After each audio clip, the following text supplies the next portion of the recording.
بسم الله الرحمن الرحيم إن الحمد لله نحمده ونستعينه ونستغفره ونعوذ بالله من شرور أنفسنا ومن سيئات أعمالنا من يهده الله فلا مضل له ومن يضلل فلا هادي له وأشهد أن لا إله إلا الله وحده لا شريك له وأشهد أن محمدا عبده ورسوله أما بعد يا أيها الذين آمنوا اتقوا الله حق تقاته ولا تموتن إلا وأنتم مسلمون يا أيها الناس اتقوا ربكم الذي خلقكم من نفس واحدة وخلق منها زوجها وبث منهما رجالا كثيرا ونساء واتقوا الله الذي تساءلون به والأرحام إن الله كان عليكم رقيبا يا أيها الذين آمنوا اتقوا الله وقولوا قولا سديدا يصلح لكم أعمالكم ويغفر لكم ذنوبكم ومن يطع الله ورسوله فقد فاز فوزا عظيما فإن أصدق الحديث كتاب الله وخير الهدي هدي محمد صلى الله عليه وسلم وشر الأمور محدثاتها وكل محدثة بدعة وكل بدعة ضلالة وكل ضلالة في النار கண்ணியத்திற்குரிய நறுமை சகோதரர்களே, தாய்மார்களே, சகோதரிகளே, அல்லாஹ்வுடைய சாந்தியையும் சமாதானத்தையும் முதலில் உங்களுக்கு பிரார்த்தித்து கொண்டவனாக அஸ்ஸலாமு அலைக்கும் வரஹ்மத்துல்லாஹி வபரகாத்துஹு. அல்லாஹ்வுடைய மிகப்பெரிய பேரருள், அவனுடைய தீனை, மார்க்கத்தை கற்று விளங்குகின்ற ஒரு உன்னதமான ஒரு சபையில் நம் அனைவரையும் அந்த ரப்புல் ஆலமீன் ஒன்று சேர்த்து வைத்திருக்கிறான். அன்பிற்குரியவர்களே, இந்த சிறந்த சந்தர்ப்பத்திலே உங்களுக்கு மத்தியிலே பேசுவதற்காக பணிக்கப்பட்டிருக்கக்கூடிய தலைப்பு இறை திருப்தியை நோக்கிய ஒரு பயணம் என்ற இந்த தலைப்பை பொறுத்தவரையில் இந்த தலைப்பு ஹிஜ்ரத் என்ற அந்த உன்னதமான பயணத்தை மையமாக வைத்துத்தான் போடப்பட்டிருக்கிறது. ஹிஜ்ரி 1435 என்பது நம்மை விட்டு விடை பெற்று சென்று விட்டது. நாம் இப்போது ஹிஜ்ரி 1436 அடைந்திருக்கின்றோம். அன்பிற்குரிய சகோதரர்களே, ஹிஜ்ரத் என்பது இஸ்லாமிய வரலாற்றில் எவ்வாறான ஒரு தாக்கத்தை ஏற்படுத்தியது என்பதை நாம் அறிந்து வைத்திருக்கின்றோம். இந்த பயணத்தை பற்றியுள்ள சில செய்திகளை உங்களுக்கு நினைவூட்டலாம் நினைக்கின்றேன். ரப்புல் ஆலமீன் தனது திருமறையிலே குறிப்பிடுகின்ற போது சூரத்துல் ஹஷ்ர் 8-9 ஆகிய வசனங்களிலே சொல்கிறான், லில் ஃபுகராஇல் முஹாஜிரீன் அல்லதீன உக்ரிஜூ மின் தியாரிஹிம் وأموالهم يبتغون فضلا من الله ورضوانا وينصرون الله ورسوله أولئك هم الصادقون. ஏழை முஹாஜிரீன்கள் அவர்கள் தங்களுடைய வீடுகளை விட்டும் தங்களுடைய சொத்து செல்வங்களை எல்லாம் விட்டும் அநியாயமாக வெளியேற்றப்பட்டார்கள்.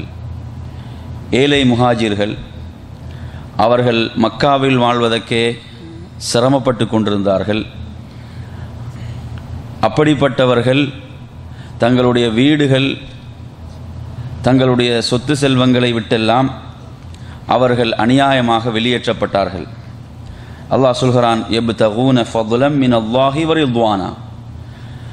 அவர்களுக்கு கொடுக்கப்படுகின்ற நற்சான்றிதழ் என்னவென்றால், அவர்கள் அல்லாஹுடைய அருளையும் திருப்பொருத்தத்தையும் எதிர்பார்த்தவர்களாகத்தான் அந்த உன்னதமான பயணத்தை மேற்கொண்டார்கள். ரப்புல் ஆலமீன் கொடுக்கக்கூடிய நற்சான்றிதழ் இது. அல்லாஹு தஆலா உள்ளங்கள் அனைத்தையும் அறிந்தவனாக இருக்கக்கூடிய ரப்புல் ஆலமீன் அவர்கள் அல்லாஹுடைய திருப்பொருத்தத்தையும் அருளையும் தேடியவர்களாகத்தான் அந்த பயணத்தை மேற்கொண்டார்கள். அதே போன்று அல்லாஹ்வுக்கும் அல்லாஹ்வுடைய தூதருக்கும் அவர்கள் உதவக்கூடியவர்களாக இருக்கிறார்கள்.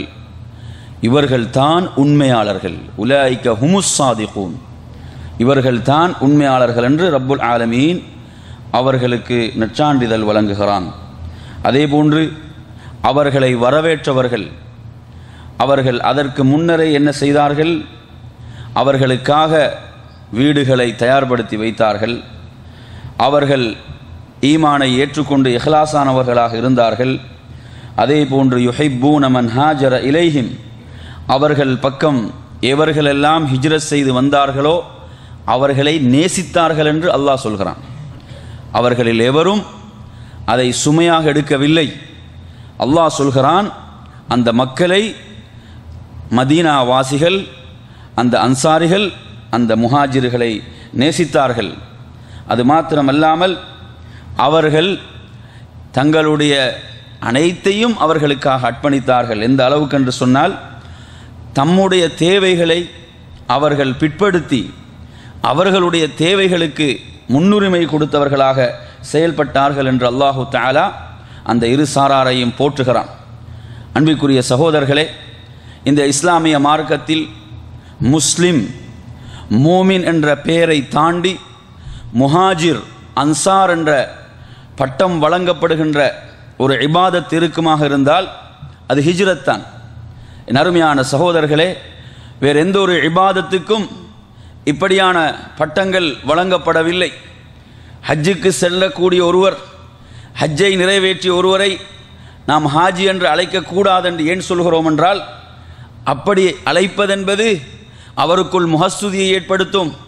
இப்படியான ஒரு நடைமுறை குர்ஆன் சுன்னாவிலே இல்லை என்பதற்காக இதை சொல்கிறோம். ஆனால் அல்லாஹு தஆலா அல் குர்ஆனிலே முஹாஜிர் என்ற பெயரை, முஹாஜிரீன், அல் முஹாஜிரூன் என்ற இந்த பெயர் யாருக்கு வழங்கப்படுகிறது என்றால், எவர்கள் இந்த உன்னதமான பயணத்தை மேற்கொண்டார்களோ அவர்களுக்கு வழங்கப்படுகின்ற பெயர். இந்த இபாதத்துக்குத்தான் இப்படி ஒரு பெயர் வழங்கப்பட்டு கொண்டிருக்கிறது. ஏனெனில் நம்மில் அதிகமானவர்கள் ஹிஜ்ரத்தை ஒரு வெறும் நிகழ்வாகத்தான் பார்க்கிறார்கள். இல்லை என் அருமையான சகோதரர்களே, அது உன்னதமான ஒரு இபாதத், அது உயர்ந்த ஒரு இபாதத், ஒரு வணக்கம். அந்த வணக்கத்துக்கு இஹ்லாஸ் இருக்க வேண்டும், அதற்கு நோக்கங்கள் இருக்க வேண்டும், அதில் நபி வழி பேணப்பட வேண்டும். இப்படி ஒழுங்குகளை அந்த வணக்கத்துக்கு இஸ்லாம் விதித்திருக்கிறது. எனவே அதை நாம் ஒரு வெறும் நிகழ்வாக பார்க்கக்கூடாது. அது ஒரு இபாதத், ஒரு வணக்கம் என்பதை நாம் விளங்க வேண்டும். அன்பிற்குரிய சகோதரர்களே, இப்படியாக இந்த பயணத்தை மேற்கொண்டவர்களை அல்லாஹு தஆலா ஒரு சிறப்பு பெயர் கொண்டு குர்ஆனின் மூலம் அழைக்கிறான் என்றால், அவர்களுக்காக தங்களை அர்ப்பணிக்க முன்வந்தவர்களை அன்சார் என்று அல்லாஹு தஆலா அழைக்கிறான் என்று சொன்னால், இதனூடாக இந்த பயணத்தினுடைய சிறப்பை, உயர்வை நாம் விளங்கிக் கொள்ளலாம். அன்பிற்குரிய சகோதரர்களே, அல்லாஹு தஆலா அல் குர்ஆனிலே லூத் அலைஹிஸ்ஸலாம் அவர்களை பற்றி ஒரு செய்தியை சொல்கின்ற போது அவர்கள் சொன்னார்கள், வகால இன்னி முஹாஜிருன் இலா ரப்பி, நான் எனது ரப்பின் பக்கம் ஹிஜ்ரத் செய்யக்கூடியவனாக இருக்கிறேன். இன்னஹு ஹுவல் அஸீஸுல் ஹக்கீம், அவன் யாவற்றையும் மிகைத்தவனாக ஞானம் மிக்கவனாக இருக்கிறான் என்று 29வது அத்தியாயத்தினுடைய 26வது வசனத்தில் நாம் பார்க்கிறோம். எனவே அன்பிற்குரிய சகோதரர்களே, இந்த ஹிஜ்ரத் என்ற இந்த உன்னதமான இந்த பயணம், இறை திருப்தியை நோக்கிய இந்த பயணம் ஒரு சாதாரண ஒரு அர்ப்பணிப்பாக நீங்கள் இதை நினைத்துவிடக்கூடாது. இது வெறும் ஒரு இடம்பெயர்வு என்று மாத்திரம் நீங்கள் இதை விளங்கக்கூடாது. அன்பிற்குரிய சகோதரர்களே, இந்த அர்ப்பணிப்பு என்பது உளரீதியாக ஒரு மிகப்பெரிய ஒரு தியாகம். இது உளரீதியாக நீங்கள் எடுத்து பார்ப்பீர்கள் என்று சொன்னால் மிக உச்சகட்ட ஒரு தியாகமாகத்தான் ஹிஜ்ரத் என்பது அமைந்திருக்கிறது. ஏனென்று சொன்னால், ஒரு மனிதன் தனது வாழ்விலே அதிகம் துன்பப்படுகின்ற, வேதனைப்படுகின்ற ஒரு இடம்தான் பிரிவு என்பது. பிரிவுகளை ஒரு மனிதனால் தாங்கிக் கொள்ள முடியாது.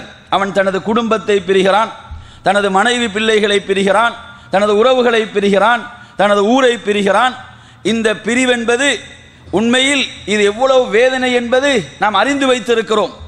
அன்பிற்குரிய சகோதரர்களே, நாம் இவற்றையெல்லாம் பிரிந்து நமது உலகியல் நோக்கங்களுக்காக இங்கு வந்தாலும் ஹிஜ்ரத் என்பது எதற்காக மேற்கொள்ளப்பட்டது என்பதை நாம் பார்க்கும்போது அது முழுக்க முழுக்க ரப்புடைய திருப்திக்காக, அல்லாஹுடைய திருப்திக்காக, அல்லாஹுடைய மார்க்கத்துக்காக மேற்கொள்ளப்பட்ட ஒரு உன்னதமான ஒரு அர்ப்பணிப்பு, ஒரு தியாகம். என் அருமையான சகோதரர்களே, ஒரு மனிதன் உள்ளத்தால் நேசிக்கக்கூடிய ஒன்றை அவன் அர்ப்பணிப்பது, தியாகம் செய்வதென்பது ஒரு சாதாரண விடயம் அல்ல. உடலுக்கு நீங்கள் எடுத்தீர்கள் என்று சொன்னால் உச்சகட்ட தியாகமாக நாம் ஜிஹாதை அடையாளப்படுத்தலாம்.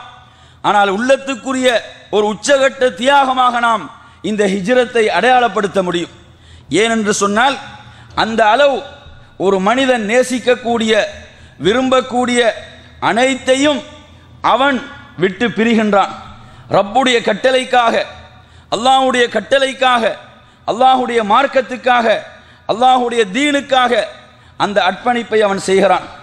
அன்பிற்குரிய சகோதரர்களே, நபிகள் நாயகம் ஸல்லல்லாஹு அலைஹி வஸல்லம் அவர்களுடைய அந்த ஹிஜ்ராவை நாம் எடுத்து பார்க்கின்ற போது, என் அருமையான சகோதரர்களே, அவர்களுடைய அந்த ஹிஜ்ரத்துடைய பயணம் எங்கிருந்து எதை நோக்கி இருந்தது, அவர்களுடைய ஆரம்ப அல்லாஹுடைய ரசூலுடைய சிந்தனைகள் எப்படி இருந்தது என்று சொன்னால், அவர்களுக்கு கனவிலே ஒரு பிரதேசத்தை ஹிஜ்ரத்துக்காக எடுத்து காண்பிக்கப்பட்ட போது அவர்கள் அதை யமாமா என்று நினைத்தார்கள், அந்த பகுதி என்று நினைக்கிறார்கள். அவர்கள் யத்ரிபை நினைக்கவில்லை, அன்றைய யத்ரிபை அவர்கள் நினைக்கவில்லை. அது மாத்திரமல்லாமல் நபிகள் நாயகம் ஸல்லல்லாஹு அலைஹி வஸல்லம் அவர்கள் மக்காவினுடைய எதிர்ப்புகளை சகிக்க முடியாமல் அவர்கள் மக்காவுக்கு வெளியே தாவாவுக்காக முதலில் தெரிவு செய்த ஊர் தாயிஃபாகத்தான் இருந்தது. அவர்கள் தாயிஃபை நோக்கித்தான் புறப்பட்டார்கள். அது அவர்களுடைய தெரிவாக இருந்தது. ஆனால் அல்லாஹுடைய தெரிவு அதுவாக இருக்கவில்லை, ரப்புடைய தெரிவு அதுவாக இருக்கவில்லை. அன்பிற்குரிய சகோதரர்களே, நபிகள் நாயகம் ஸல்லல்லாஹு அலைஹி வஸல்லம் அவர்கள் எதை நோக்கி ஹிஜ்ரத் செய்ய வேண்டும் என்பதை ரப்புல் ஆலமீன் தீர்மானித்து விட்டான். என் அருமையான சகோதரர்களே, நீங்கள் திருமீதியிலே 3925வது செய்தியிலே பார்க்கலாம். அல்லாஹுடைய தூதர் ஸல்லல்லாஹு அலைஹி வஸல்லம் அவர்கள் இந்த ஹிஜ்ரத்துடைய பயணத்தை மேற்கொள்கின்ற சந்தர்ப்பத்திலே அவர்கள் அந்த மக்காவை பார்த்து, அந்த கஅபாவை பார்த்து அவர்கள் சொன்ன வார்த்தைகள், அவர்கள் என்ன சொன்னார்கள் என்று சொன்னால், வல்லாஹி, அவர்கள் அல்லாஹ்வின் மீது சத்தியமிட்டு சொல்கிறார்கள், இன்னகி லகைரு அர்தில்லாஹி வ அஹப்பு அர்தில்லாஹி இலல்லாஹ், அதாவது அல்லாஹ்வுக்கு மிகவும் விருப்பத்துக்குரிய மிக சிறந்த ஒரு பூமியில் இருந்துதான் நான் வெளியேறுகிறேன். என் அருமையான சகோதரர்களே, அல்லாஹுவை வணங்குவதற்காக முதலிலே எழுப்பப்பட்ட ஆலயம் அங்குதான் இருக்கிறது. வானங்கள் பூமி படைக்கப்பட்ட நாள் முதல் புனிதப்படுத்தப்பட்ட அந்த ஊர், அந்த மக்கா, ஒவ்வொரு மூமினும் நேசிக்கக்கூடிய ஒரு ஊராக இருக்கிறது. என் அருமையான சகோதரர்களே, ஒரு உண்மையான மூமின் இந்த பூமியிலே தனக்கு வாழ்வதற்கு, குடியிருப்பதற்கு ஒரு ஊரிலே இடம் வேண்டுமென்றால் ஒவ்வொரு மூமினும் எதை விரும்புவான் என்றால், நான் மக்காவிலே எனக்கு வாழ கிடைத்தால் அது எனக்கு கிடைக்கின்ற மிக பாக்கியம் என்று ஒவ்வொரு மூமினும் நினைப்பான். ஏன்? அந்த அளவு நட்பாக்கியங்கள் நிறைந்த ஒரு ஊராக, பாக்கியங்கள் நிறைந்த ஒரு ஊராக அந்த ஊர் இருக்கிறது. அப்படிப்பட்ட ஒரு ஊர், ஒரு சிறந்த ஊர், ஒரு சிறந்த பூமி. அல்லாஹுடைய தூதர் சொல்கிறார்கள், மிகச் சிறந்த பூமி, அல்லாஹ்வுக்கு மிகவும் நேசத்துக்குரிய பூமி. வலவுலா அன்னி அஹ்ரஜ்து மின்கி, அவர்கள் சொல்கிறார்கள், இவர்கள் உன்னை விட்டு வெளியேற்றிருக்கவில்லை என்று சொன்னால் நான் வெளியேறி இருக்க மாட்டேன். இவர்கள் என்னை வெளியேற்றவில்லை என்றால் நான் வெளியேறி இருக்க மாட்டேன் என்று நபிகள் நாயகம் ஸல்லல்லாஹு அலைஹி வஸல்லம் அவர்கள் வேதனையோடு சொன்னார்கள் என்று சொன்னால், எந்த அளவு அவர்கள் அந்த ஊரை நேசித்தார்கள், எந்த அளவு அந்த ஊரை விரும்பினார்கள்.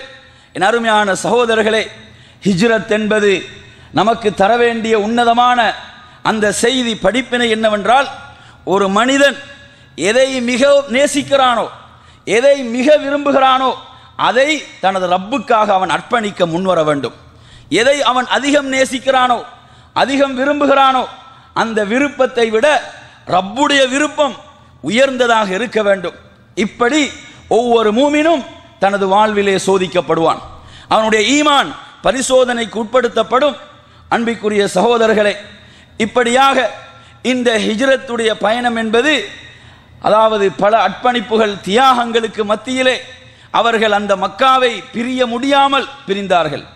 ஏன்? அங்கு அவர்கள் நினைத்த சந்தர்ப்பத்தில் அந்த ஆலயத்தை தவாப் செய்வார்கள், அதற்கு முன்னால் தொழுவார்கள். இப்படி எண்ணற்ற நட்பாக்கியங்கள் நிறைந்த அந்த பகுதியை விட்டு, அந்த இடத்தை விட்டு அவர்கள் நகருகிறார்கள். என் அருமையான சகோதரர்களே, நீங்கள் கொஞ்சம் சிந்தனை செய்து பாருங்கள். உலகியல் ரீதியாக நமக்கு ஒரு இடத்திலே குடிபெயர்வதற்கு சந்தர்ப்பம் கிடைத்தால் நாம் வசதிகள் எங்கு அதிகம் இருக்கிறதோ அதைத்தான் தெரிவு செய்வோம். எங்கு வசதிகள், சலுகைகள், எல்லாம் சௌகரியங்கள் நிறைந்திருக்கிறதோ அதை தெரிவு செய்வோமே தவிர நாம் இருக்கக்கூடிய இடத்தை விட ஒரு மோசமான இடத்தை தெரிவு செய்ய மாட்டோம். எல்லா வகையிலும் வசதிகள் குறைந்த ஒரு இடத்தை தெரிவு செய்ய மாட்டோம். என் அருமையான சகோதரர்களே, உண்மையில் நீங்கள் மக்காவுடைய நிலையையும் மதீனாவுடைய நிலையையும் ஒப்பிட்டு பார்க்கின்ற போது மிகப்பெரிய தெளிவான வித்தியாசங்கள், வேறுபாடுகள் காணப்பட்டன. மக்கா என்பது அங்கு வியாபாரிகள், அங்கு வியாபாரம்தான் காணப்பட்டது. மக்காவுக்கு நாலா பகுதிகளிலிருந்தும் மக்கள் வந்து கொண்டிருந்தார்கள். ஹஜ்ஜுக்காக, அந்த கஅபாவை தரிசிப்பதற்காக நாலாபுறங்களிலிருந்து மக்கள் வந்து கொண்டிருந்தார்கள்.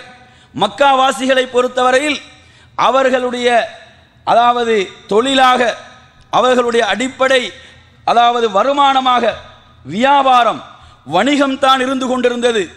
லீலாஃபி குரைஷ் என்ற அந்த அத்தியாயம் அதை தெளிவாக நமக்கு சொல்கிறது.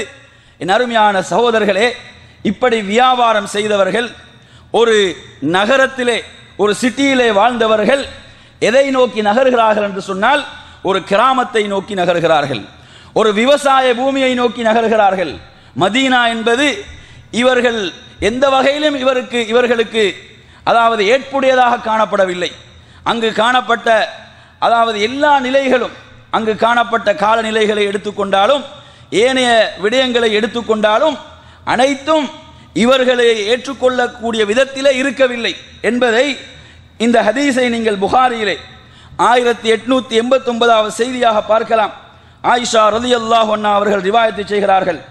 லம்மா கதிம ரசூலுல்லாஹி ஸல்லல்லாஹு அலைஹி வஸல்லம் அல் மதீனா, அல்லாஹ்வுடைய தூதர் மதீனாவுக்கு ஹிஜ்ரத் செய்து வந்தபோது அவர்களோடு அவர்களுடைய தோழர்களும் வந்தார்கள்.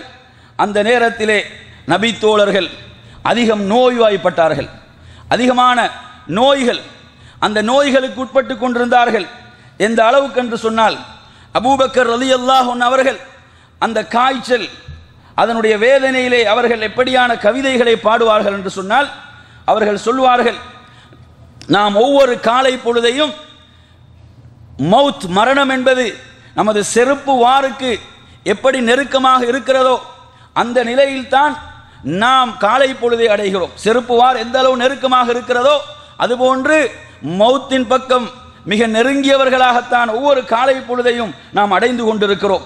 அதே போன்று பிலால் ரலியல்லாஹு அன்ஹு அவர்கள் அந்த காய்ச்சலுடைய வேதனையில், அந்த நோயுடைய வேதனையில் எப்படி பாடுவார்கள் என்று சொன்னால், அவர்கள் மக்காவை நினைவு கூறுவார்கள். அந்த இதுகிர் ஜலீல் என்ற புட்வெளிகளில் நான் இரவுகளை கழிக்க கூடாதா என்று பாடுவார்கள். வஹல் அரித்ன யோமன் மியாக மஜன்னா, அந்த மஜன்னா என்ற நீரூற்றிலே நான் நீர் அருந்த வேண்டாமா? அதே போன்று ஷாமா துஃபைல் என்ற அந்த மலைகள், நீரூற்றுகள் எனக்கு தென்பட வேண்டாமா என்றெல்லாம் கவிதைகளை பாடுவார்கள். பிலால் ரலியல்லாஹு அன்ஹு அவங்க யாரு? மக்காவில் மிக கடுமையான வேதனைகளை சந்தித்தவர்கள். ஆனால் அவர்களுக்கு கூட அந்த மக்காவுடைய நினைவுகளை விட்டு விடுபட முடியாமல் இருந்தது என்று சொன்னால், அப்ப இது எவ்வளவு ஒரு வேதனையாக இருந்திருக்கும். இவர்கள் அனைவரும் ஹிஜ்ரத்தை முழு மனதோடு ஏற்றுக்கொண்டார்கள். ஆனால் இந்த சோதனைகள், எப்படியான சோதனைகளை அவர்கள் சந்தித்தார்கள் என்பதற்கு இந்த செய்திகள் மிகப்பெரிய ஆதாரம். இந்த நேரத்திலே ஆயிஷா ரலியல்லாஹு அன்ஹா இதை பற்றி நபிகள் நாயகம் ஸல்லல்லாஹு அலைஹி வஸல்லம் அவரிடம் சொல்கின்ற போது, அவர்கள் அல்லாஹ்வுடைய தூதர் ஸல்லல்லாஹு அலைஹி வஸல்லம் அவர்கள் கேட்ட துஆ என்ன? அல்லாஹும்ம ஹப்பிப் இலைனல் மதீனா கஹுப்பினா மக்கா. நாம் எப்படி மக்காவை நேசித்தோமோ, இதுதான் முக்கியமான இடம். அல்லாஹ்வுடைய தூதர் சொல்கிறார்கள், நாம் எப்படி மக்காவை நேசித்தோமோ அதுபோன்று மதீனாவையும் எமக்கு நேசத்துக்குரியதாக ஆக்குவாயாக. அல்லாஹுடைய தூதரின் துஆ, அவர்களுடைய பிரார்த்தனை. அன்பிற்குரிய சகோதரர்களே, அது மாத்திரம் அதிலே தொடர்ந்து சொல்கிறார்கள், அவ் அஷத் என்று சொல்கிறார்கள், மக்காவை விட அதிகம் மதீனாவை நேசத்துக்குரியதாக எமது உள்ளங்களிலே ஆக்கிவிடுவாயாக. அதே போன்று எமது சாவிலும் முத்துவிலும் இந்த அளவுகளெல்லாம் எமக்கு பரக்கத்து செய்வாயாக. இங்கு இருக்கக்கூடிய இந்த தொற்று நோய்களை எல்லாம் ஜுஹுஃபா பக்கமாக திருப்பி விடுவாயாக என்று நபிகள் நாயகம் ஸல்லல்லாஹு அலைஹி வஸல்லம் துஆ செய்தார்கள். என் அருமையான சகோதரர்களே, அல்லாஹ்வுடைய தூதர் ஸல்லல்லாஹு அலைஹி வஸல்லம் அவர்களுடைய இந்த துஆ அப்படியே ஏற்றுக்கொள்ளப்பட்டது. இந்த பிரார்த்தனை அப்படியே ஏற்றுக்கொள்ளப்பட்டது. அன்பிற்குரிய சகோதரர்களே, அதற்கு பிறகு நீங்கள் நிலைமையை பார்ப்பீர்கள் என்று சொன்னால், மக்கா எப்படி அவர்களுக்கு நேசத்துக்குரியதாக இருந்ததோ அதுபோன்று மதீனாவும் நேசத்துக்குரியதாக மாறியது. இந்த துஆவுடைய அந்த தாக்கத்தை பாருங்க, இந்த துஆவுடைய வலிமையை பாருங்கள். கியாமத்து நாள் வரை, மறுமை வரை வரக்கூடிய ஒவ்வொரு மூமினுடைய உள்ளத்திலும் மதீனா நேசத்துக்குரியதாக இருக்கிறது. மதீனாவை நாம் நேசிக்கிறோம். இந்த நேசம் எப்படி வந்தது?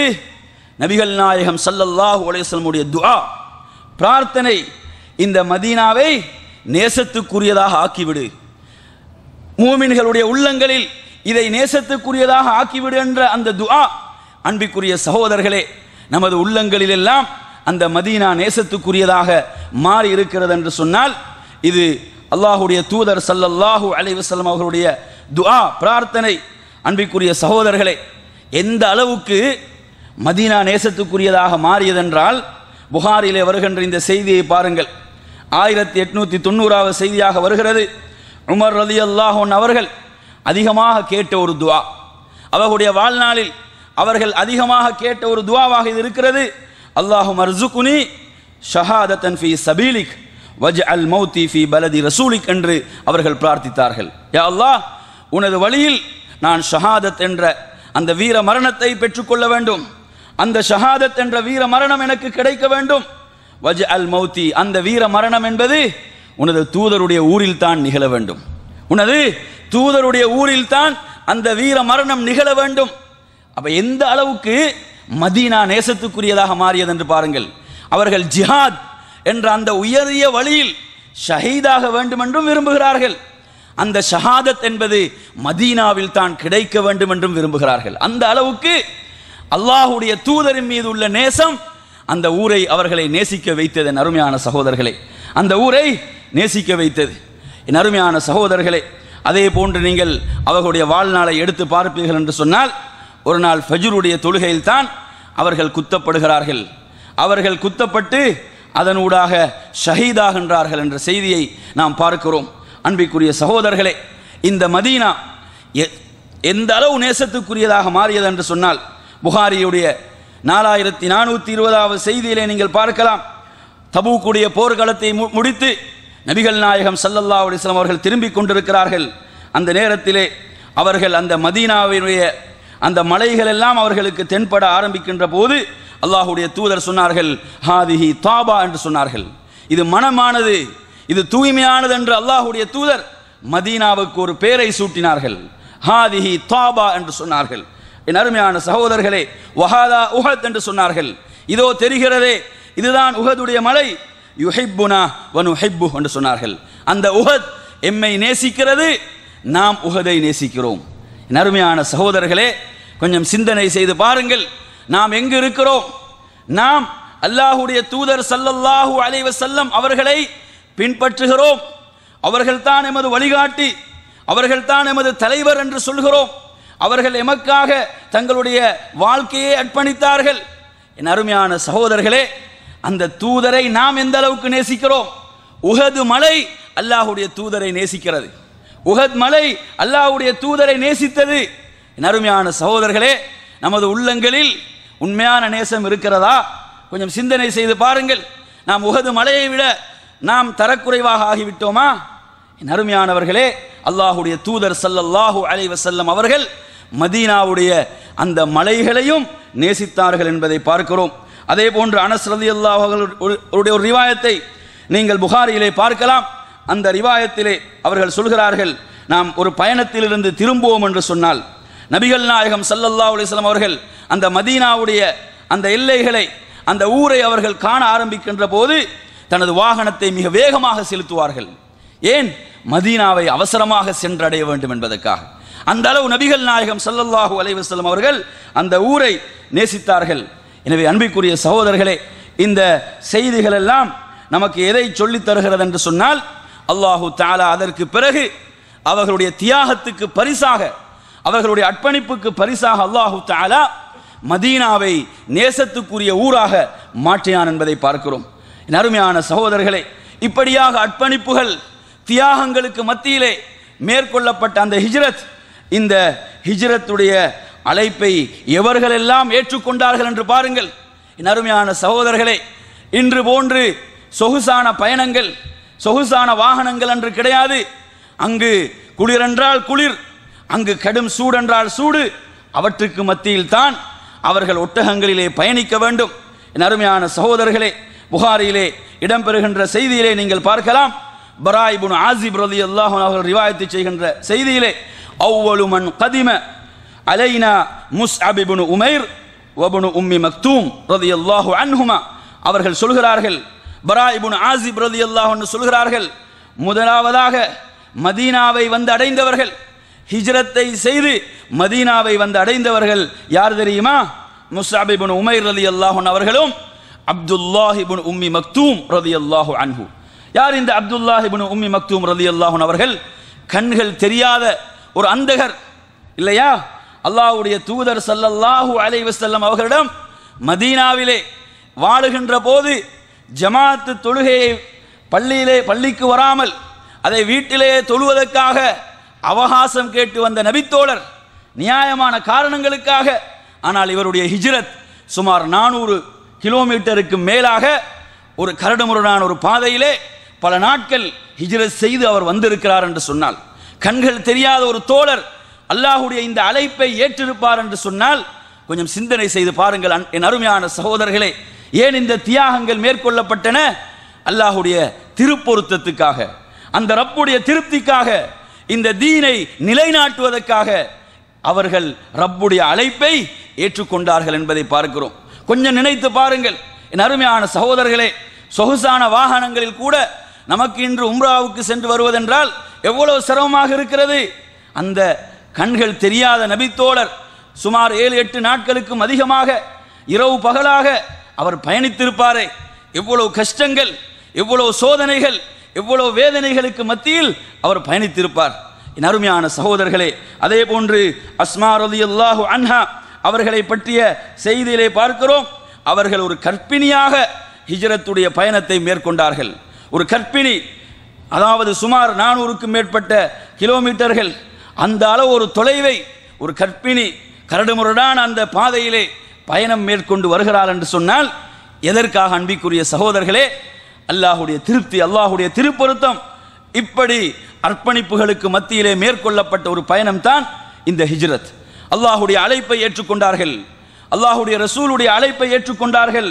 அல்லாஹு தஆலா அல் குர்ஆனிலே சொல்கின்ற ஒரு செய்தியை பாருங்கள். அந்த ரப்புல் ஆலமீன் சொல்கிறான், வமன் யஹ்ருஜ் மின் பைத்திஹி முஹாஜிரன் இலல்லாஹி வ ரசூலிஹ், எவர்கள் அல்லாஹ்வுக்காகவும் அல்லாஹ்வுடைய தூதருக்காகவும் தனது வீட்டை விட்டு வெளியேறியவராக ஹிஜ்ரத் செய்து அவர் அந்த ஹிஜ்ரத்துடைய பயணத்திலே அவருக்கு மரணம் சம்பவிக்கிறது என்று சொன்னால் ஃபகது வகா அஜ்ருஹு அலல்லாஹ், அல்லாஹ்விடத்தில் அவர்களுக்கு முழுமையான கூலி இருக்கிறது. என் அருமையான சகோதரர்களே, இந்த குர்ஆனுடைய வசனத்தின் வரலாற்று பின்னணியை நாம் எடுத்து பார்க்கின்ற போது ஒரு வயது முதிர்ந்த ஒருவர் என்ன செய்தார்? ஹிஜ்ரத்தை மேற்கொள்ள வேண்டும் என்று மக்காவிலிருந்து விரும்புகிறார். தனது பிள்ளைகளுடைய உதவியோடு அவர்கள் ஏதோ ஒன்றிலே சுமந்தவர்களாக தனது தந்தையை மதீனாவுக்கு சுமந்து செல்கின்ற போது அவரை மரணம் சம்பவித்தது. அவரை மவுத் வந்து அடைந்தது என்பதை பார்க்கிறோம். என் அருமையான சகோதரர்களே, அல்லாஹ் என்ன சொல்கிறான்? இவர்கள் அல்லாஹ்வுக்காகவும் அல்லாஹ்வுடைய தூதருக்காகவும் ஹிஜ்ரத்துக்காக வெளியேறினார்களோ அவர்களுக்கு அல்லாஹ்விடத்திலே முழுமையான நிறைவான கூலி இருக்கிறது. அவர்கள் மதீனாவை சென்று அடையவில்லையா இல்லை என்றாலும் அவர்களுடைய அந்த உண்மையான நீயத், அந்த உண்மையான இஹ்லாஸ், அதற்கு அல்லாஹு தஆலா இந்த கூலியை வாக்களிக்கிறான். எனவே அன்பிற்குரிய சகோதரர்களே, இப்படியாக இந்த ஹிஜ்ரத்துடைய பயணம் என்பது அனைவரும் அந்த அழைப்பை ஏற்றுக்கொண்டார்கள் என்பதை பார்க்கிறோம். அதே போன்று அன்பிற்குரிய சகோதரர்களே, நபித்தோழர்களுடைய உள்ளத்திலே இந்த ஹிஜ்ரத்துக்கு எப்படியான ஒரு இடம் இருந்தது என்று பாருங்கள். இந்த ஹிஜ்ரத்துடைய பயணம் எந்த அளவு ஒரு இடத்தை நபித்தோழர்களுடைய உள்ளத்திலே பிடித்திருந்தது என்பதற்கு புகாரியிலே இந்த செய்தியை நீங்கள் பார்க்கலாம். இந்த செய்தியிலே ஹப்பாப் இப்னு அரத் ரலியல்லாஹு அன்ஹு அவர்கள் சொல்கிறார்கள், ஹாஜர்னா மஅன் நபி ஸல்லல்லாஹு அலைஹி வஸல்லம் நுரீது வஜ்ஹல்லாஹ், அல்லாஹ்வுடைய திருப்பொருத்தத்தை மாத்திரம் நாம் எதிர்பார்த்து அல்லாஹ்வுடைய தூதரோடு நாம் ஹிஜ்ரத்தை மேற்கொண்டோம் சொல்கிறார்கள். அல்லாஹ்வுடைய திருப்தியை மாத்திரம் விரும்பியவர்களாக அல்லாஹ்வுடைய ரசூலோடு நாம் ஹிஜ்ரத்தை நாம் மேற்கொண்டோம். அவர்கள் சொல்கிறார்கள், ஃபவக அஜ்ருனா அலல்லாஹ், நமக்கு அதற்குரிய கூலியை அல்லாஹு தஆலா வழங்கிவிட்டான். ஆனால் நம்மில் சிலர் அதற்குரிய கூலிகளை பெறாமலே மரணித்து விட்டார்கள். அங்கே கூலி என்று அவர் சொல்வது உலக வாழ்வினுடைய சுகபோகங்கள். உலக வாழ்வினுடைய சுகபோகங்களை எல்லாம் நாம் இப்போது அனுபவித்துக் கொண்டிருக்கிறோம். இவற்றை அனுபவிக்காமலேயே ஹிஜ்ரத் செய்து வந்த பலர் எம்மை விட்டு பிரிந்து சென்று விட்டார்கள். அதிலே முஸ்அப் இப்னு உமைர் முக்கியமானவர் ரலியல்லாஹு அன்ஹு, அவர் உஹதிலே கொல்லப்பட்டார் என்று அவர்கள் சொல்கிறார்கள். என் அருமையான சகோதரர்களே, இந்த செய்தி நபித்தோழர்களுடைய உள்ளத்தில் ஹிஜ்ரத்துக்குரிய இடம் எவ்வளவு சிறப்பு மிக்கதாக இருந்தது என்பதற்குரிய மிகப்பெரிய சான்றாக இருக்கிறது. அதே போன்று நீங்கள் புகாரியுடைய மற்றும் ஒரு செய்தியை பார்க்கலாம். 4230வது செய்தியாக வருகிறது. இந்த செய்தியை பொறுத்தவரையில் அபி புர்தா, அதே போன்று அபு மூசா ரலியல்லாஹு அன்ஹுமா, அபு மூசா ரலியல்லாஹுடைய சகோதரர் தான் இந்த அபு புர்தா என்ற நபித்தோழர். இவர்கள் சொல்கிறார்கள், நாம் அறிந்து கொண்டோம், நமக்கு செய்தி எட்டியது, அல்லாஹுடைய தூதர் மக்காவிலிருந்து மதீனாவுக்கு ஹிஜ்ரத் செய்து வந்து விட்டார்கள் என்ற செய்தி எட்டியவுடன் நாம் என்ன செய்தோம் என்று சொன்னால், சுமார் 53 பேர், 53 ஆண்கள் யமனிலிருந்து நாம் என்ன செய்தோம், ஹிஜ்ரத்துடைய பயணத்தை மேற்கொண்டு, இவர்கள் கடல் மார்க்கமாகத்தான் வருகிறார்கள், கடல் மார்க்கமாக வருகிறார்கள் என்பதை இந்த செய்தி சொல்கிறது. அவர்கள் சொல்கிறார்கள், எனது சகோதரரோடு கடல் மார்க்கமாக நாம் பயணத்தை மதீனாவை நோக்கி ஹிஜ்ரத்தை மேற்கொண்டவர்களாக ஆரம்பித்தோம். ஆனால் என்ன நடந்தது, அல்லாஹுடைய நாட்டம் என்னவென்று சொன்னால், நமது அந்த கப்பல் நாம் பயணித்த அந்த கடலுடைய பிரயாணத்தில் அது வழிமாறி அது ஹபஷாவை நோக்கி சென்றது, அது அபிசீனியாவை நோக்கி அது சென்றது. அவர்கள் சொல்கிறார்கள், நாம் ஹபஷாவை சென்று அடைந்தோம். அங்கு போய் ஜாஃபர் இப்னு அபி தாலிப் ரலியல்லாஹு அவர்களை சந்தித்தோம். அவர்களோடு நாம் அங்கு இருந்துவிட்டு அதன் பிறகுதான் மதீனாவுக்கு வந்தோம். ஹைபர் எப்போது வெற்றி கொள்ளப்படுகிறதோ அப்போதுதான் நாம் மதீனாவுக்கு வந்தோம் என்று அந்த செய்தியை சொல்கின்ற அந்த நிகழ்விலே, என் அருமையான சகோதரர்களே, அஸ்மா பின்த் உமைஸ் ரலியல்லாஹு அன்ஹா இவர்கள் ஹப்ஸா ரலியல்லாஹு அன்ஹா அவர்களை பார்ப்பதற்காக, உமர் ரலியல்லாஹு அன்ஹுடைய மகளார், அல்லாஹ்வின் தூதருடைய மனைவி, அவர்களை பார்ப்பதற்காக அவருடைய வீட்டுக்கு வந்திருக்கிறார்கள். அந்த நேரத்திலே உமர் ரலியல்லாஹு அன்ஹு அவர்களும் அந்த வீட்டுக்கு, அவர்களுடைய வீட்டுக்கு, தனது மகளாருடைய வீட்டுக்கு வருகிறார்கள். வந்து அவர்கள் கேட்கிறார்கள், மன் ஹாதிஹி, யார் இந்த பெண் என்று கேட்கும்போது சொல்லப்படுகிறது, இவர்கள் தான் அஸ்மா பின்த் உமைஸ் ரலியல்லாஹு அன்ஹா. அப்போது அவர்கள் சொல்கிறார்கள், அல் ஹபஷியத்து ஹாதிஹி அல் பஹ்ரியத்து ஹாதிஹி என்று சொல்கிறார்கள். இவர்கள் தானா அபிசீனியாவிலிருந்து ஹபஷாவிலிருந்து கடல் மார்க்கமாக ஹிஜ்ரத் செய்து வந்தவர்கள் அப்படி என்று கேட்கிறார்கள். அப்போது ஆம் என்று சொன்னபோது அவர்கள் சொல்கிறார்கள், சபக்னாக்கும் பில் ஹிஜ்ரா, நாம் உங்களை விட ஹிஜ்ரத்தால் முந்திவிட்டோம். உமர் ரலியல்லாஹு அன்ஹு சொல்கிறார்கள், நாம் உங்களை விட, உம்மை விட ஹிஜ்ரத்தால் முந்திவிட்டோம். வனஹனு அஹக்கு பி ரசூலில்லாஹி ஸல்லல்லாஹு அலைஹி வஸல்லம் மின்கும், நாம் உங்களை விட அல்லாஹ்வுடைய தூதருக்கு மிக தகுதியுடையவர்களாக இருக்கிறோம். இந்த வார்த்தைகள் ஃபகலிபத், அந்த பெண்மணியுடைய அந்த உள்ளத்தில் ஒரு கடுமையான கோபத்தை ஏற்படுத்தியது. அவர்கள் கோபப்படுகிறார்கள். நறுமையான சகோதரர்களே, நபித்தோழர்களுடைய சிறப்பு அம்சம் எங்கே இருக்கிறது என்று பாருங்கள். அல்லாஹுடைய தீனில், மார்க்கத்தில் தான் சிறப்புக்காக ஒருவருக்கு ஒருவர் போட்டி போட்டார்கள். அந்த நேரத்திலே அஸ்மா பின்த் உமைஸ் ரலியல்லாஹு அன்ஹா அவர்கள் கடுமையாக கோபிக்கிறார்கள். அவர்கள் சொல்கிறார்கள், கல்லா வல்லாஹ், நீங்கள் சொல்வது போன்றல்ல, அல்லாஹ்வின் மீது சத்தியமிட்டு சொல்கிறேன் என்று சொல்லிவிட்டு சொல்கிறார்கள், குந்தும் மா ரசூலில்லாஹி ஸல்லல்லாஹு அலைஹி வஸல்லம், நீங்கள் அல்லாஹ்வுடைய ரசூலோடு இருந்தீர்கள். யுதீம் ஜாயியக்கும், நீங்கள் பசியுடையவர்களுக்கு உணவளித்துக் கொண்டிருந்தீர்கள். வயஇது ஜாஹிலக்கும், அறிவினர்களுக்கு உபதேசம் செய்து கொண்டிருந்தீர்கள். வகுன்னா ஃபீ தார் அவ் ஃபீ அர்தில் புஅதாஇல் புக்தாய் பில் ஹபஷா, நாம் ஒரு தொலைவான ஒரு பகுதியிலே, தொலைவான ஒரு நாட்டிலே, அந்த ஹபஷா என்ற பகுதியிலே பல நெருக்கடிகளுக்கு மத்தியிலே வாழ்ந்து கொண்டிருந்தோம் சொல்கிறார்கள். பல நெருக்கடிகளுக்கு மத்தியில் வாழ்ந்து கொண்டிருக்கிறோம் அப்படி என்று சொல்லிவிட்டு சொல்கிறார்கள், நீங்கள் சொன்ன இந்த செய்தி இருக்கிறதே, இதை அல்லாஹ்வுடைய ரசூலிடம் போய் சொல்லி அதற்கு தெளிவு பெறாதவரை நான் எதையும் உண்ணவும் மாட்டேன், எதையும் பருகவும் மாட்டேன் என்று அந்த பெண்மணி உறுதியோடு சொல்கிறார்கள். சொல்லிவிட்டு அவர்கள் இன்னும் ஒரு வார்த்தையை சொல்கிறார்கள், நீங்கள் சொன்ன இந்த வார்த்தைகளில் நான் எதையும் கூட்டவோ குறைக்கவோ மாட்டேன், அதே அளவைத்தான் அல்லாஹ்வுடைய தூதரிடம் போய் சொல்வேன் என்று சொல்லிவிட்டு அவர்கள் அல்லாஹ்வுடைய ரசூலிடம் வருகிறார்கள். வந்து யா ரசூலல்லாஹ் என்று அழைத்து உமர் இப்படி சொல்கிறார் ரலியல்லாஹு அன்ஹு, இப்படி பேசுகிறார் யா ரசூலல்லாஹ். நபி அவர்கள் கேட்கிறார்கள், ஃபமா குல்தி லஹு, அதற்கு நீங்கள் என்ன பதில் சொன்னீர்கள் என்று கேட்டபோது அந்த பெண்மணி அஸ்மா பின்த் உமைஸ் ரலியல்லாஹு அன்ஹா சொல்கிறார்கள், நான் அவர்களுக்கு இவ்வாறெல்லாம் சொன்னேன் என்று அவர்கள் சொன்ன செய்தி அப்படியே சொல்கிறார்கள். அந்த நேரத்திலே ரசூலுல்லாஹி ஸல்லல்லாஹு அலைஹி வஸல்லம் சொன்னார்கள், லைஸ பி அஹக்கி பி மின்கும், அவர்கள் உங்களை விட எமக்கு தகுதியானவர் அல்ல. யார்? உமர் ரலியல்லாஹு அன்ஹு அவர்கள். அல்லாஹ்வுடைய தூதர் அந்த இடத்தில் எதை சிறப்பிக்கிறார்கள் என்றால் ஹிஜ்ரத்தை சிறப்பிக்கிறார்கள். நன்றாக விளங்கிக் கொள்ளுங்கள் அன்பிற்குரிய சகோதரர்களே. அந்த நேரத்திலே அவர்கள் சொல்கிறார்கள், எனது தோழர்கள் அவர்களை பொறுத்தவரையில் ஹிஜ்ரத்துன் வாஹிதா, ஒரே ஒரு ஹிஜ்ரத் தான் அவர்களுக்கு. வலக்கும் அன்தும் அஹ்ல ஸஃபீனா, நீங்களோ கடல் மார்க்கமாக பயணித்த, கப்பலில் பயணித்த உங்களுக்கு ஹிஜ்ரத்தான், 2 ஹிஜ்ரத்துகள் உங்களுக்கு இருக்கின்றன, அதனால் நீங்கள் தான் சிறப்புக்குரியவர்கள். அன்பிற்குரிய சகோதரர்களே, எந்த சிறப்புக்காக போட்டி போட்டார்கள்? தீன், இந்த மார்க்கத்தின் மூலமாக அல்லாஹ்விடம் சிறப்படைய வேண்டும், அதற்காக போட்டி போட்டார்கள். என் அருமையான சகோதரர்களே, அபூ மூசா ரலியல்லாஹு அன்ஹு அவர்களுக்கு இந்த செய்தி பின்னால தான் எட்டுகிறது. இந்த செய்தி, அவங்க யமன்ல இருந்து மதீனாவுக்கு தான் ஹிஜ்ரத்தை மேற்கொண்டாங்க. கப்பல் வழிமாறி எங்கு சென்றது? அபிசீனியாவுக்கு சென்று விட்டது. அப்ப அபிசீனியாவில் இருந்து தான் அவர்கள் திரும்ப மதீனாவுக்கு வருகிறார்கள்.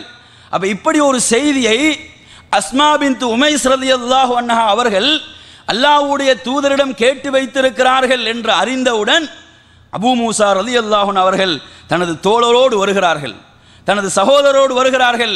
இந்த செய்தியை உறுதிப்படுத்திக் கொள்வதற்காக. இப்படி ரசூலுல்லாஹ் சொன்னாங்களா, இந்த 2 ஹிஜ்ரத்துடையவர்கள் சிறப்புக்குரியவர்கள் என்று சொன்னார்களா என்று உறுதிப்படுத்துவதற்காக வருகிறார்கள். அபூ புர்தா ரலியல்லாஹு அன்ஹு, அபூ மூசா ரலியல்லாஹுடைய சகோதரர் சொல்கிறார், எந்த அளவுக்கு என்று சொன்னா அபூ மூசா ரலியல்லாஹு அவர்கள் திரும்ப திரும்ப அந்த செய்தியை கேட்டுக்கொண்டே இருந்தார்கள். அஸ்மா பின்த் உமைஸ் ரலியல்லாஹுவிடம் திரும்ப திரும்ப ரசூலுல்லாஹ் அப்படி சொன்னார்களா, ரசூலுல்லாஹ் 2 ஹிஜ்ரத்துக்குரியவர்களுக்கு இப்படி சிறப்பு என்று சொன்னார்களா என்று திரும்ப திரும்ப கேட்டுக்கொண்டிருந்தார்கள். எனவே அன்பிற்குரிய சகோதரர்களே, இந்த ஹிஜ்ரத் என்பது எவ்வளவு உயர்ந்த ஒரு சிறந்த பயணம் என்பதற்கும், நபித்தோழர்களுடைய உள்ளங்களில் அதற்கு எப்படியான ஒரு இடம் இருந்தது என்பதற்கும் இவைகள் மிகப்பெரிய ஆதாரமாக இருந்து கொண்டிருக்கிறது. அன்பிற்குரிய சகோதரர்களே, அது மாத்திரமல்லாமல் நபிகள் நாயகம் ஸல்லல்லாஹு அலைஹி வஸல்லம் அவர்கள் ஒரு முறை சொல்கிறார்கள், நசாயிலே இடம்பெறுகின்ற செய்தி 4168வது செய்தியாக இடம்பெறுகிறது. அபா ஃபாத்திமா ரலியல்லாஹு அன்ஹா அவர்கள் ஒரு செய்தி, அவர்கள் சொல்கிறார்கள், ஒரு முறை நான் அல்லாஹ்வுடைய ரசூலிடம் வருகிறேன், வந்து அல்லாஹ்வுடைய தூதரிடம் கேட்கிறேன், யா ரசூலல்லாஹ் ஹத்திஸ்னி பி அமலின் அஸ்தகீமு அலைஹி வ அஅமலு, எனக்கு ஒரு அமலை, ஒரு வணக்கத்தை கற்றுத்தாருங்கள், அதில் நான் உறுதியாக இருக்க வேண்டும், அதில் நான் நிலைகுலையாமல் இருக்க வேண்டும், அப்படி ஒரு வணக்கத்தை சொல்லித்தாருங்கள் என்று சொன்னபோது அல்லாஹ்வுடைய தூதர் சொன்னார்கள், அலைக பில் ஹிஜ்ரா, ஹிஜ்ரத்தை நான் உமக்கு உபதேசம் செய்கிறேன், ஃபஇன்னஹு லா மிஸ்லஹ், ஹிஜ்ரத்துக்கு நிகராக எந்த ஒரு வணக்கமும் கிடையாது என்று சொன்னார்கள். எனவே நறுமையான சகோதரர்களே, மக்கா வெற்றிக்கு பிறகுதான் இந்த உபதேசம் செய்யப்பட்டது என்பதை இந்த செய்தியிலே நாம் இதனுடைய விரிவுரைகளிலே பார்க்கிறோம். அல்லாஹ்வுடைய தூதர் மக்கா வெற்றிக்கு பிறகு சொல்வார்கள் என்று சொன்னால், ஹிஜ்ரத்தை அல்லாஹ்வுடைய தூதர் எந்த கோணத்தில் அணுகினார்கள் என்பதை நான் உங்களுக்கு பின்னால் விளக்குகின்றேன். அன்பிற்குரிய சகோதரர்களே, இந்த ஹிஜ்ரத்துடைய இந்த பயணம் நாம் அடுத்து மிக முக்கியமாக விளங்க வேண்டியது என்னவென்று சொன்னால், இது நாம் மேற்கொள்கின்ற ஏனைய பயணங்களை போன்றல்ல, ஏனைய இடம்பெயர்வுகளை போன்றல்ல.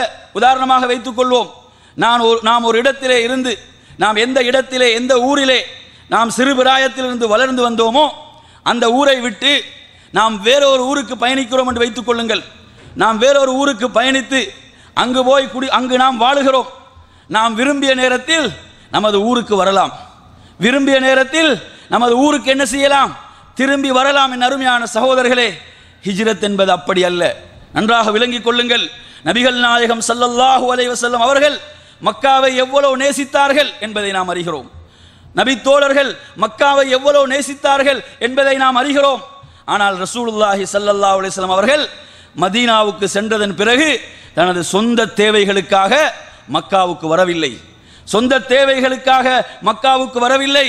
தனது அருமை மகள் ஸைனப் ரலியல்லாஹு அன்ஹா மக்காவிலே பல வருடங்கள் ஹிஜ்ரத் செய்யாமல் இருந்தார்கள், தனது மகளை பார்ப்பதற்கு வரவில்லை.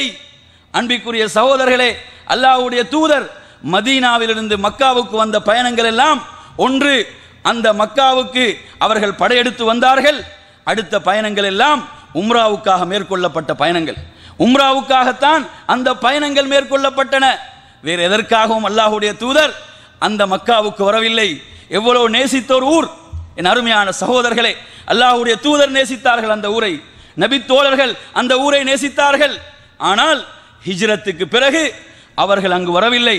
அப்துல்லாஹ் இப்னு அப்பாஸ் ரலியல்லாஹு அன்ஹு சொல்கிறார்கள், நபிகள் நாயகம் ஸல்லல்லாஹு அலைஹி வஸல்லம் அவர்கள் மக்கா வெற்றியின் போது சுமார் 17 நாட்கள் மக்காவிலே தங்கினார்கள். அந்த நாட்களில் எல்லாம் தொழுகையை சுருக்கித்தான் தொழுதார்கள். என் அருமையான சகோதரர்களே, அவர்கள் ஒரு பிரயாணியாகத்தான் மக்காவிலே இருந்தார்கள். தான் வளர்ந்த பூமி, தான் அங்குதான் அவர்கள் வளர்ந்தார்கள். அந்த சூழலை சிறுபிராயத்திலிருந்து அவர்கள் விரும்பி இருப்பார்கள். அன்பிற்குரிய சகோதரர்களே, அந்த மக்கா அவர்களுக்கு எப்படி இருந்தது என்று சொன்னால், அவர்கள் அங்கு வந்த போதெல்லாம் பிரயாணியாகத்தான் இருந்தார்கள். எந்த அளவுக்கு நபிகள் நாயகம் ஸல்லல்லாஹு அலைஹி வஸல்லம் அவர்கள் கட்டளையிட்டார்கள் என்று சொன்னால், ஹஜ்ஜுக்காக வந்த தனது தோழர்கள் அவர்களுக்கு அல்லாஹ்வுடைய தூதர் போட்ட கடுமையான உத்தரவை நீங்கள் புகாரியிலே பார்க்கலாம். அல்லாஹ்வுடைய தூதர் ஸல்லல்லாஹு அலைஹி வஸல்லம் சொல்கிறார்கள், லில் முஹாஜிரி இகாமத்து 3 பஅத ஸத்ர் பிமக்கா. ஹஜ்ஜுடைய வணக்கம் முடிந்ததன் பிறகு 3 நாட்கள் தான் மக்காவிலே தங்குவதற்கு அனுமதி இருக்கிறது. யாருக்கு? முஹாஜிர்களுக்கு.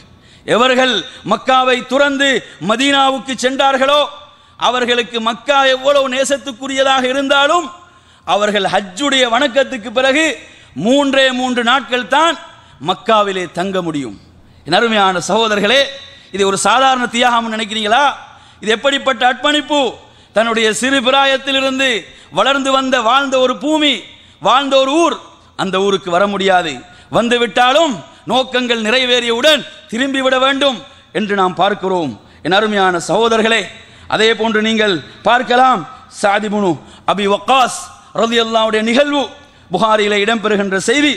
அவர்கள் நோய்வாய்ப்படுகிறார்கள். அவர்கள் மக்காவிலே இருக்கின்ற போது நோய்வாய்ப்பட்டு விடுகிறார்கள்.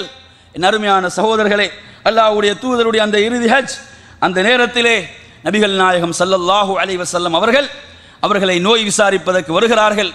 வந்த நேரத்திலே சஅத் இப்னு அபி வக்காஸ் ரலியல்லாஹு அவர்கள் அழுகின்றார்கள். மா யுபிகீக், ஏன் சஅதே நீர் அழ வேண்டும் என்று கேட்கின்ற போது அவர்கள் சொன்ன வார்த்தை என்ன தெரியுமா? ஹஷீது அன் அமூத பில் அர்தில்லதி ஹாஜர்து மின்ஹா. அவர்கள் சொல்கிறார்கள், மக்காவை சேர்ந்தவர், மக்காவை விரும்பியவர், அங்கு வளர்ந்தவர். அவர் சொல்கிறார், நான் எந்த பூமியை நோக்கி ஹிஜ்ரத் செய்தேனோ அந்த பூமியில் எனக்கு மரணம் வந்து விடாதோ என்று பயப்படுகிறேன். மதீனாவில் எனக்கு மரணம் வந்து விடாதோ என்று அஞ்சுகிறேன். நான் மக்காவிலே மரணித்து விடுவேனோ என்று பயப்படுகிறேன். அந்த அளவு கடுமையாக நோய்வாய்ப்பட்டார்கள். நான் மரணித்து விடுவேன் என்ற அளவுக்கு நோய்வாய்ப்பட்டார்கள். அதனால் பயந்து அழுகின்றார்கள், வேதனைப்பட்டு அழுகின்றார்கள். உலகத்தை பிரிகிறேன், மனைவி பிள்ளைகளை பிரிகிறேன் என்பதற்கு அளவில்லை. அந்த ஹிஜ்ரத் என்ற உன்னதமான அந்த வணக்கத்தினுடைய கூலி எனக்கு கிடைக்காமல் போய்விடுமோ, நான் மக்காவிலே மரணித்தால், கொஞ்சம் சிந்தனை செய்து பாருங்கள் என் அருமையான சகோதரர்களே, மக்காவிலே மரணித்தால் அந்த உன்னதமான கூலி எனக்கு கிடைக்காமல் போய்விடுமோ என்று பயந்து அழுகின்றேன்.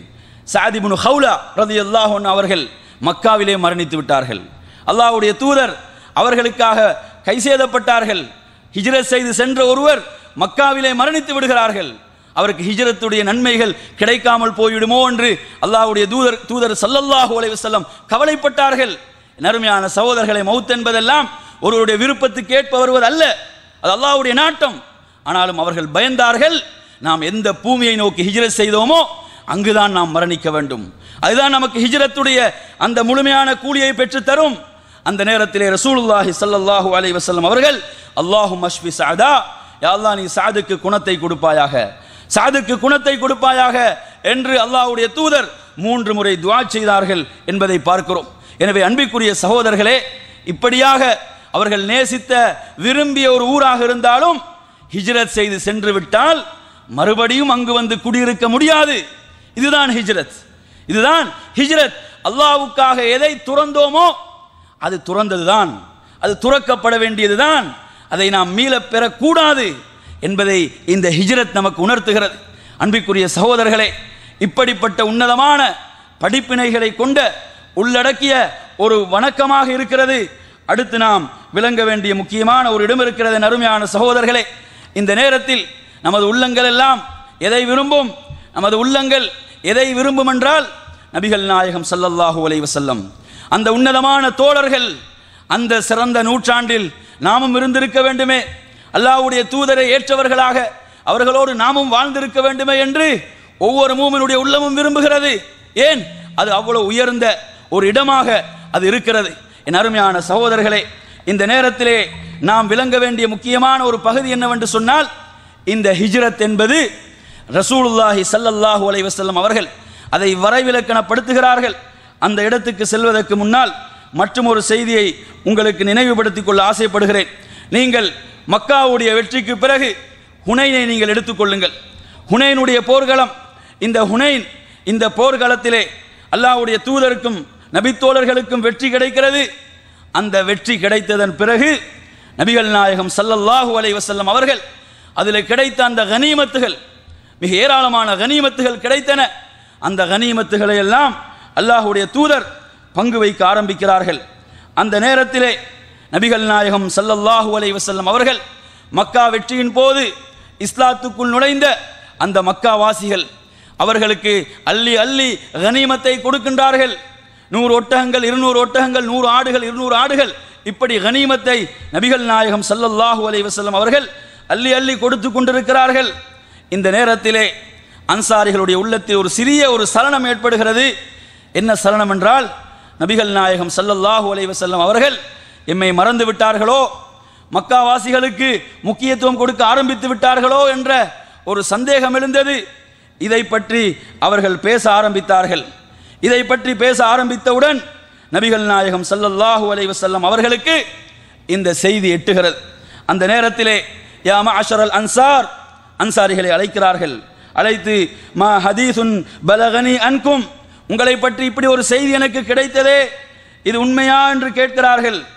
அந்த நேரத்திலே அவர்கள் அனைவரும் மௌனித்து விடுகிறார்கள். அன்சாரிகளை எல்லாம் நபிகள் நாயகம் ஸல்லல்லாஹு அலைஹி வஸல்லம் அவர்கள் ஒரு இடத்துக்கு ஒன்று சேர்க்கிறார்கள். ஒன்று சேர்த்து அன்சாரிகளுக்கு ஒரு உரை நிகழ்த்துகிறார்கள். அந்த உரையிலே அல்லாஹ்வுடைய தூதர் கேட்கிறார்கள், நீங்கள் வழிகேட்டிலே இருந்தீர்கள், என் மூலம் அல்லாஹ் உங்களுக்கு நேர்வழி காட்டவில்லையா? கேட்டார்கள். ஆம் என்று சொல்கிறார்கள். நீங்கள் எல்லாம் பிரிந்து கிடந்தீர்கள், நீங்கள் பிரிந்து கிடந்த உங்களை அல்லாஹ் என் மூலம் ஒன்று சேர்த்து வைக்கவில்லையா? ஆம் என்று சொல்கிறார்கள். அல்லாஹ்வுடைய தூதர் திரும்ப கேட்கிறார்கள், நீங்கள் ஏழைகளாக வறுமையிலே இருந்தீர்கள், அல்லாஹ் என் மூலம் உங்களை செல்வந்தர்களாக ஆக்கவில்லையா? ஆம் என்று சொல்கிறார்கள். அல்லாஹ் உங்களுக்கு என் மூலம் நேர்வழியை தரவில்லையா என்று கேட்கின்ற போது ஆம் என்று சொல்கிறார்கள்.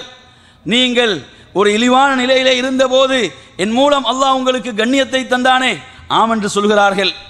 இதையெல்லாம் கேட்கின்ற நேரத்திலே நபிகள் நாயகம் ஸல்லல்லாஹு அலைஹி வஸல்லம் அவர்கள் அவரிடம் திரும்ப கேட்கிறார்கள், நீங்கள் என்னிடம் திருப்பி கேட்கலாமே, நீங்கள் மதீனாவுக்கு எவருடைய அரவணைப்பும் இல்லாமல் வந்தபோது நாம் உங்களை அரவணைத்துக் கொண்டோம் என்று உங்களுக்கு கேட்கலாமே, மக்காவிலே எனக்கு உதவுவதற்கு யாரும் முன்வராத போது நாங்கள் உங்களுக்கு உதவி செய்தோம் என்று நீங்கள் திருப்பி கேட்கலாமே என்று அல்லாஹ்வுடைய தூதர் பேசிய போது அன்சாரிகள் அனைவரும் அழ ஆரம்பித்தார்கள், அனைவரும் அழுதார்கள்.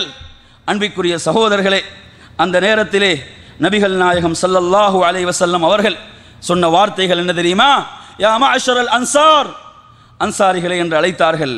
அலா தர்லௌன அன் யذهب الناس بالدنيا, இவர்கள் இந்த உலக செல்வங்கள், இந்த உலக பொருட்கள், இந்த கனிமத்துகளோடு இவர்கள் மக்காவுக்கு செல்கின்ற போது வதஹபூன பிரசூலில்லாஹி ஸல்லல்லாஹு அலைஹி வஸல்லம், அல்லாஹ்வுடைய தூதரை அழைத்து கொண்டு நீங்கள் மதீனாவுக்கு செல்வதை உங்களுக்கு திருப்தி அளிக்கவில்லையா கேட்கிறார்கள்.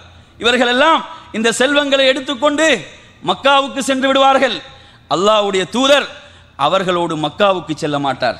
அல்லாஹ்வுடைய தூதர் உங்களோடு மதீனாவுக்கு தான் வருவார்.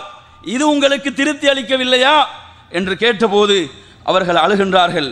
என் அருமையான சகோதரர்களே, அந்த நேரத்திலே நபிகள் நாயகம் ஸல்லல்லாஹு அலைஹி வஸல்லம் சொன்ன வார்த்தைகள் எந்த அளவுக்கு அவர்களுக்கு வெற்றிகள் கிடைத்த பிறகும் அந்த ஆரம்ப உதவிகளை எப்படி நினைவு கூறினார்கள் என்று பாருங்கள். லவ் சலக்கன் நாசு வாதியன், மக்கள் எல்லாம் ஒரு வழியை தெரிவு செய்கிறார்கள். வசலகத்தில் அன்சாரு ஷிஅபன், அன்சாரிகள் வேறொரு வழியை தெரிவு செய்தால் லஅஹது ஷிஅபல் அன்சார், நான் அன்சாரிகளுடைய வழியைத்தான் தெரிவு செய்வேன். அவர்கள் செல்கின்ற வழியில் தான் நானும் செல்வேன். என் அருமையான சகோதரர்களே, எந்த அளவுக்கு ஒரு இறுக்கத்தை இந்த ஹிஜ்ரத் உருவாக்கி இருக்கிறது. அது மாத்திரமல்ல, அல்லாஹ்வுடைய தூதர் இன்னும் சொன்னார்கள், வலவுலல் ஹிஜ்ரா, ஹிஜ்ரத் என்ற இந்த பயணம் மாத்திரம் இல்லை என்றால் லகுந்து இம்ரஅம் மினல் அன்சார், நானும் அன்சாரிகளில் ஒருவனாகத்தான் இருந்திருப்பேன் என்று நபிகள் நாயகம் ஸல்லல்லாஹு அலைஹி வஸல்லம் சொல்லி இருப்பார்கள் என்று சொன்னால் எந்த அளவு அவர்களுக்கு அந்தஸ்தை கொடுத்திருக்கிறார்கள். எனவே அன்பிற்குரிய சகோதரர்களே, ஹிஜ்ரத் எந்த அளவுக்கு என்று சொன்னால் எவ்வளவு வெற்றிகளை குவித்தாலும் 8வது வருடம் மக்கா வெற்றி கொள்ளப்பட்டாலும் அவர்களுடைய ஊர் மதீனா தான். அல்லாஹ்வுடைய தூதர் மரணித்தது மதீனாவில் தான், அவர்கள் அடக்கப்பட்டது மதீனாவில் தான். அதற்கு பிறகு வந்த அபூபக்கர் சித்திக் ரலியல்லாஹுடைய அந்த தலைநகரம் மதீனா தான். உமர் ரலியல்லாஹுடைய தலைநகரம் மதீனா தான். அருமையான சகோதரர்களே, பெரும் பெரும் சஹாபாக்கள் எல்லாம் அங்குதான் மரணித்தார்கள் என்று சொன்னால் இது ஹிஜ்ரத். எனவே என் அருமையான சகோதரர்களே, இறுதியாக நாம் இதிலே கவனிக்க வேண்டிய முக்கியமான ஒரு இடம் இருக்கிறது. அதுதான் நாம் இந்த ஹிஜ்ரத்தை எப்படியெல்லாம் விளங்கி வைத்திருக்கிறோம் என்ற ஒரு இடம். என் அருமையான சகோதரர்களே, நபிகள் நாயகம் ஸல்லல்லாஹு அலைஹி வஸல்லம் அவர்களிடம் ஒரு மனிதர் வருகிறார், ஒரு கிராமப்புற மனிதர் வருகிறார். அபூ சயீத் ரலியல்லாஹு அன்ஹு அறிவிக்கிறார்கள், ஜாஅ ராபியுன் இலன் நபி ஸல்லல்லாஹு அலைஹி வஸல்லம், புகாரியிலே 3923 ஹதீஸாக இடம்பெறுகிறது. அவர்கள் வந்து கேட்கிறார், அனில் ஹிஜ்ரா, ஹிஜ்ரத்தை பற்றி சொல்லுங்கள் யா ரசூலல்லாஹ். ஹிஜ்ரத்தை பற்றி கேட்கின்ற போது அல்லாஹ்வுடைய தூதர் சொன்னார்கள், வைஹக், அவர்கள் சொல்கிறார்கள், அது உமக்கு கேடு என்று சொல்லிவிட்டு சாதாரணமாக பயன்படுத்துகின்ற வார்த்தை இன்னல் ஹிஜ்ரத ஷஅனுஹா ஷதீத், ஹிஜ்ரத் என்பது சாதாரண விஷயம் அல்ல, அது மிக கடுமையான விஷயம் என்று நபிகள் நாயகம் ஸல்லல்லாஹு அலைஹி வஸல்லம் சொல்கிறார்கள். என் அருமையான சகோதரர்களே, அப்படிப்பட்ட அர்ப்பணிப்புகளைத்தான், தியாகங்களைத்தான் அவர்கள் செய்தார்கள், மேற்கொண்டார்கள். என் அருமையான சகோதரர்களே, நபிகள் நாயகம் ஸல்லல்லாஹு அலைஹி வஸல்லம் அவர்கள் சொல்கிறார்கள், முஹாஜிர் என்றால் யார், உண்மையான முஹாஜிர் என்பவர் யார் என்பதை சொல்கின்ற போது வல் முஹாஜிரு மன் ஹஜர மா நஹல்லாஹு அன்ஹு, முஹாஜிர் என்பவர் எவர் அல்லாஹ் தடுத்தவைகளிலிருந்து ஹிஜ்ரத் செய்கிறாரோ அவர்தான் உண்மையான முஹாஜிர். நன்றாக விளங்குங்கள், ஹிஜ்ரத் என்ற வார்த்தைக்கு நேரடி பொருள் அரபியிலே நீங்கள் எடுத்தால் அத்தர்க், விடுதல். ஹிஜ்ரத் என்பதற்கு நேரடியான பொருள் விடுதல். எனவே அருமையான சகோதரர்களே, ஹிஜ்ரத் என்பது உண்மையான முஹாஜிர். இன்று நாம் அந்த தியாகங்களை எல்லாம் செய்ய முடியவில்லையே என்று கவலைப்படுகின்ற நாம், நம்மிடமிருந்து இஸ்லாம் எதிர்பார்க்கக்கூடியதை நாம் செய்கின்றோமா? இஸ்லாம் நம்மிடமிருந்து எதிர்பார்க்கக்கூடிய பகுதி நிறைவேறுகிறதா? வல் முஹாஜிர், உண்மையான முஹாஜிர் யார்? அல்லாஹ் தடுத்தவற்றிலிருந்து ஹிஜ்ரத் செய்தவர். கொஞ்சம் நமது வாழ்க்கையை எடுத்துக்கொள்ளுங்கள் என் அருமையான சகோதரர்களே, நாம் அல்லாஹ் தடுத்தவற்றிலிருந்து ஹிஜ்ரத் செய்து விட்டோமா? அல்லாஹ் எவற்றை நமக்கு ஹராமாக்கி இருக்கிறானோ, தடுத்திருக்கிறானோ அவற்றிலிருந்து நாம் ஹிஜ்ரத் செய்து விட்டோமா? நாம் வாழுகின்ற வீடுகள், நமது இல்லங்கள் ஹிஜ்ரத் செய்து விட்டனவா? நமது குழந்தைகள் பிள்ளைகள் ஹிஜ்ரத் செய்து விட்டனவா? என் அருமையான சகோதரர்களே, இன்று நாம் வேதனையோடு நினைவு கூற வேண்டும். அதிகமானவர்களுடைய நிலை என்ன? அவர்களை பாவங்கள் ஆக்கிரமித்திருக்கிறது. அவர்கள் பாவங்களை விட்டு ஹிஜ்ரத் செய்ய முடியாமல் தவித்துக் கொண்டிருக்கிறார்கள். சினிமாவை விட்டு இன்னும் ஹிஜ்ரத் செய்யவில்லை. ஆபாசங்களை விட்டு இன்னும் ஹிஜ்ரத் செய்யவில்லை. நமது வீடுகள் இந்த சினிமாக்களுடைய ஆக்கிரமிப்பை விட்டு இன்னும் ஹிஜ்ரத் செய்யவில்லை. அன்பிற்குரிய சகோதரர்களே, இப்படி எத்தனை எத்தனை பாவங்கள், இந்த பாவங்களை எல்லாம் நமது வீடுகள் ஆக்கிரமித்திருக்கின்றன. இந்த அனாச்சாரங்கள் நமது வீடுகளை ஆக்கிரமித்திருக்கின்றன, நமது வாழ்வை ஆக்கிரமித்திருக்கின்றன. உண்மையான முஹாஜிர் முதலில் இவற்றை துறக்க வேண்டும். துறப்பதற்கு தயாரா? இவற்றை எவர்கள் துறப்பதற்கு தயாரோ அவர்கள் இதைவிட மேலான ஹிஜ்ரத்தை செய்வதற்கு தகுதியானவர்கள். ஆனால் இன்று வேதனை என்ன? நான் தீனுக்கு, இஸ்லாத்துக்கு உயிரை கொடுக்கவும் தயார் என்று பேசக்கூடியவர்கள் தங்களுடைய தாடியை விட முடியாமல் தவித்துக் கொண்டிருக்கிறார்கள். தங்களுடைய ஆடைகள் கரண்டைக்கு கீழ் உள்ள பகுதியை வெட்ட முடியாமல் இருக்கிறார்கள். ஆனால் தீனுக்காக உயிரை கொடுக்கவும் தயார் என்று பேசுகிறார்கள்.